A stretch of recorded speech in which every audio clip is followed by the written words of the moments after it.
So welcome back. We are going to explore another leg of the conversation with regards to water transportation.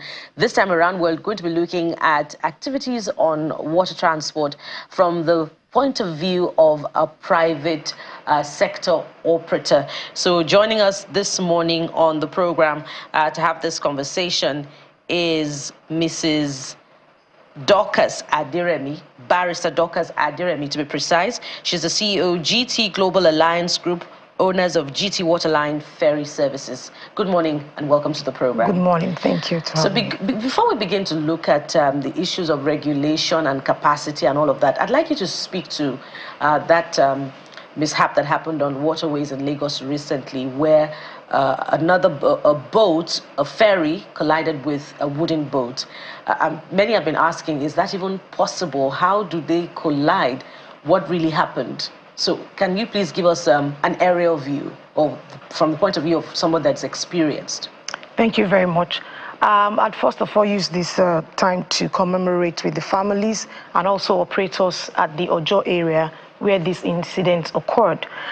Yes, it can happen for boats to collide because, one, there are two things involved here: the water current at the time and the speed of the captains at that time. If the water current is high, and it is always high in that area of Lagos waterways, right?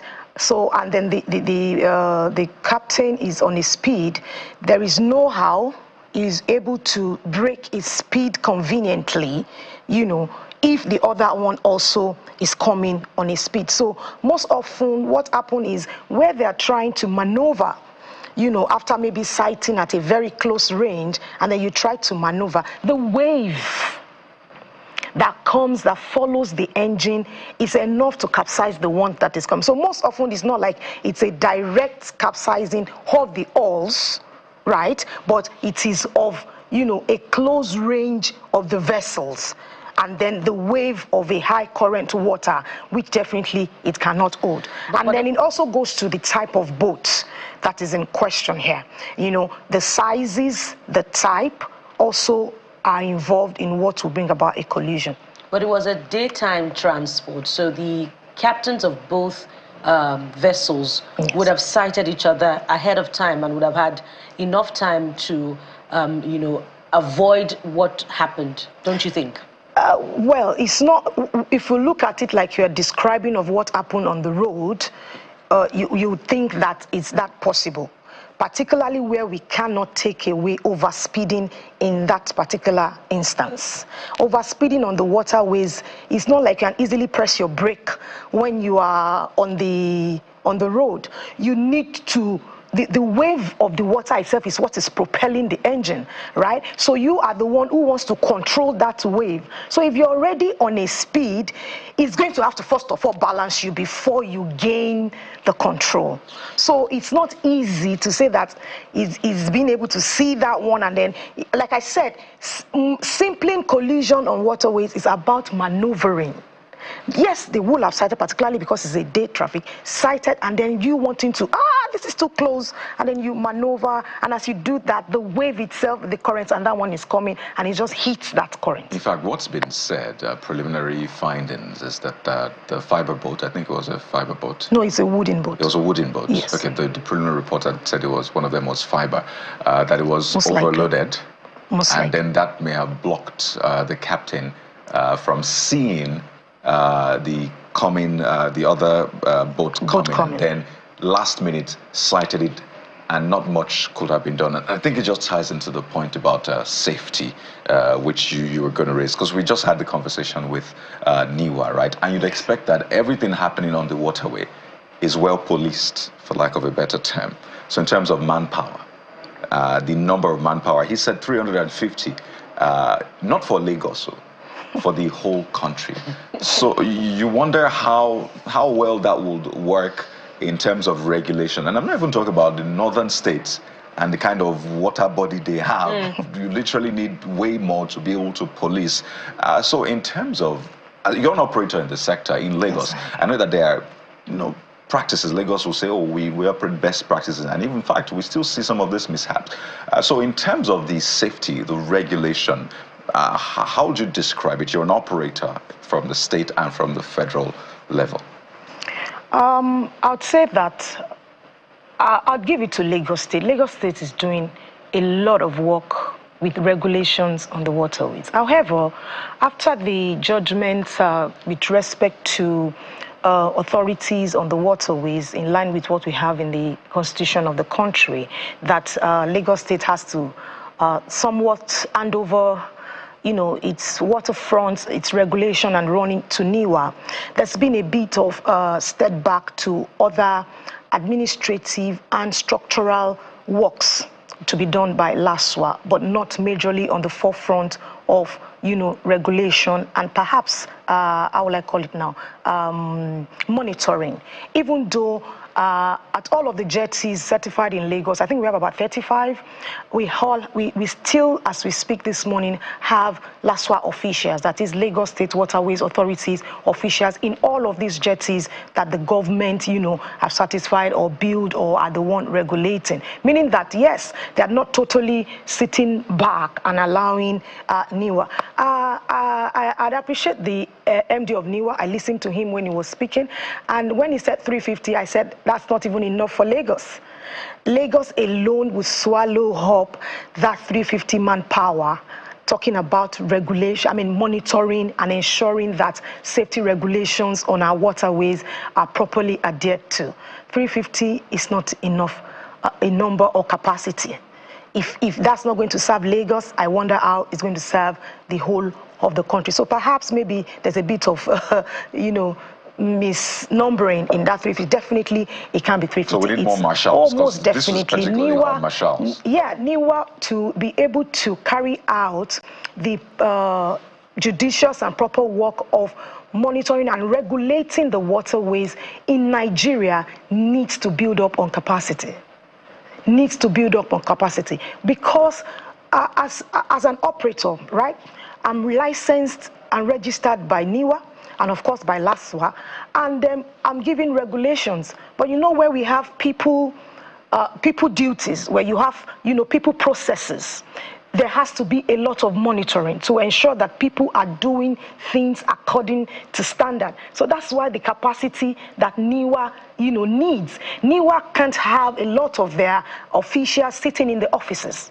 No, they must have, you know, a collaboration with the state government, right, in all of the jetties that are operative, where commercial transportations will be moved out. There has to be a NIWA official, more than one, depending on what is the movement of passengers in all of these jetties. So if we have a jetty that is always filled up with passengers, like we have in Ikorodu. Ikorodu is majorly the hub of water transportation in Lagos State, right? After Ikorodu, we go to Badagry and then we go to Ojo. So we need, I mean, there has to be a presence that is going to ensure that all these regulations are properly carried out. And what are the safety regulations really? Is before a boat even goes out, I heard him say that every 6 months. What we do in Lagos State is 3 months. Every three months, all boats goes back to NIWA for them to have proper dry dock check. They check the oil, they check the navigational skills, they check that the captains and the crews, you know, are there. They check that there are navigational systems, right on the waters. They check that all the life jackets are properly positioned, right? So while I would not say that government is not doing well, yeah, they are trying, but I would say that NIWA needs to build up on capacity. There has to be more collaboration between NIWA and other state government water authorities to ensure, because we are not looking at Lagos State alone here, we are looking at every other state in the country where they have water access, right? So the NIWA should be able to collaborate with each state agency and authority, right? So that they are able to make all of these things work together. So give us a sense of how many officials of NIWA are found in each jetty in Lagos where water transportation occurs, and how many officials are on the waterways itself, because one of the boats in the collision story, that in the boat mishap that happened in Lagos recently, was overloaded, and it was a day transport. So that could have been prevented if it was a daytime travel. So how many officials from both LASWA and NIWA are found present at each jetty in Lagos? Presently, at each jetty in Lagos, we do not have less than 2 for LASWA. But I think that for NIWA, maybe 1 off. Because I think they're still trying to, establish, tentacles, understand where these jetties are, how are they running it, and what they can do. So presently, not sufficiently on ground. And when you say on the waterways, yes, what usually happens is that we have patrol boats during peak hours. So very early in the morning, loading starts about 6:30 a.m. The first boat is about leaving at that time. So between 6:30 a.m. and about 11, we have patrol boats, because those are the peak period that people move on the waterways. So there are patrol boats. Usually they used to move around, but now they are stationed at some places, because of course it is fuel that they are using to move these boats, and I don't know what is their allowances for this, but we have them stationed at some major points on the waterways. And if they are able to notice anything wrong, right, they're able to stop that vessel right there on the waterways and ensure that, proper things. So like we are talking about this particular incident, it definitely has to be that there's no official on ground, because it is, Or if there was, someone may have dropped the ball. Exactly, because it is very, very rare to have boats overloaded. Very, very rare. We have a number in Lagos, you mean? In Lagos, I mean. And I'm talking about the incident that happened at Imore in Ojo. On Monday, right? On Monday. It's very rare to have boats overloaded in Lagos. Very, very, very rare, because we have a lot of private operators. So it's not even only the government. It's not only people like us who have a number of fleets. We have a lot of other private operators. So it's not possible that you alone wants to move all of the passengers, and then you presently we run 20-seater boats, and by reason of consideration ourselves, we have to reduce passengers to 17 when we look at the water current and what is the weather forecast. So we sometimes don't even carry the full capacity of the boat to ensure safety. And do they always have their life jackets on? It's compulsory. That's the reason why we have these regulatory officers on the jet. It's compulsory. So again, for that boat, the mishap, the collision, right? We understand that 3 bodies have been recovered. Yes, clearly they were not wearing life jackets, I imagine. Most often, because earlier in the year, we had incidences along the Ikorodu route where I run. While this passenger had the life jacket on, the fear of water, we still try to educate passengers on the use of the waterways, that once there's an hazard, when there's a boat mishap, the best place for you to be, as long as you have your life jacket on, is in the water. But we have people who are still very afraid of the water. So in this kind of incidents, they may have, because I do not know the exact, I'm yet to get the true picture of what happened, but people may have their life jacket on, but afraid to step into water.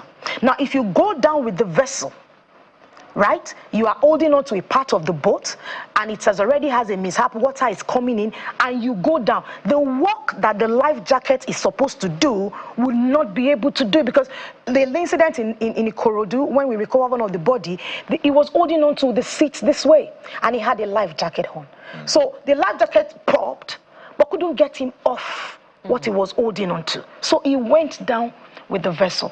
So these are the things we say to passengers. We have a pre-boarding check that we tell them. Please ensure you have your life jacket properly fastened, and in case there's an hazard, please step into the water.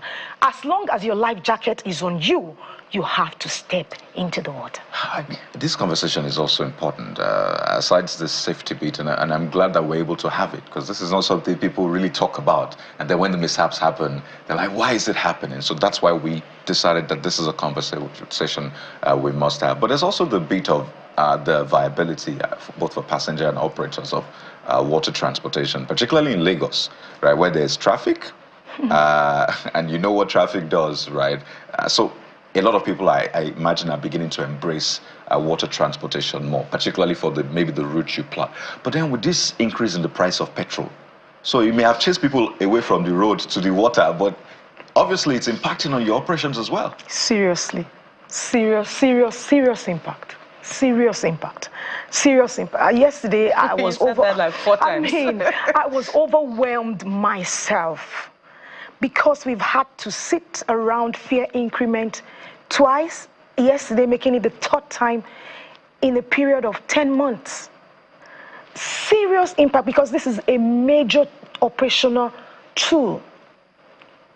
Majority of all of the boats on the waterways, particularly that are using outboard engines, are all using PMS. So you're considering an increase in price yourself, price of... As we speak is inevitable. How much is it currently? Presently, we run 2,500, 3,000 one trip. For a 20-minute trip? For a 20-minute trip. But if you go by road, how long would that trip take you? Perhaps an hour, 2 hours. Depending on what the traffic Depending on what the traffic is saying. So 5,000 naira per day.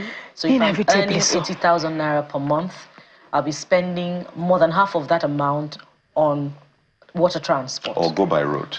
I wrote a post on the passengers platform and I said to them, I am as worried as you are.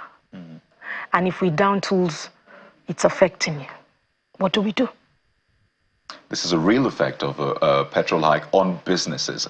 And you are one of the many businesses that are impacted by this. Presently, yes. Because although we now have to ensure that our engagement, earlier this year, we had engagement with Yamaha, one of the producers of the outboard engines, to see how we can navigate into a battery-powered engines. Or CNG. Or CNG. So there's that option for you as well. Yamaha is then now to go and then consider the possibility of that and come back to us. That was where we ended that discussion, that please, yeah, you just brought in a new type of engine and all of that. However, it's still using petrol. So it's really not saving us. Can you look at how to bring up engines that we use CNG or that we use batteries? So that is when we will look at it that, yes, there's an improvement on what they're doing. Well, we can have this conversation. How long do you think this particular bit of conversation will yield some fruit? I'm sure, as it is right now, before the end of this year, we need to go back to that table and have this discussion. All right. So many legs to it. The collaboration that the MD talked about, but we just may need to have you back on the program sometime soon so that we can explore all the other areas that we have not explored. At this point, we want to say thank you very much for taking our time to come and share your thoughts with us on water transport. We've been speaking with Barrister Dorcas Aderemi. She's the CEO, GT Global Alliance Group, owners of GT Waterline Ferry Services, and Secretary, Joint Ikorodu Ferry Operators. Thank you so much for your time on the program. Bye.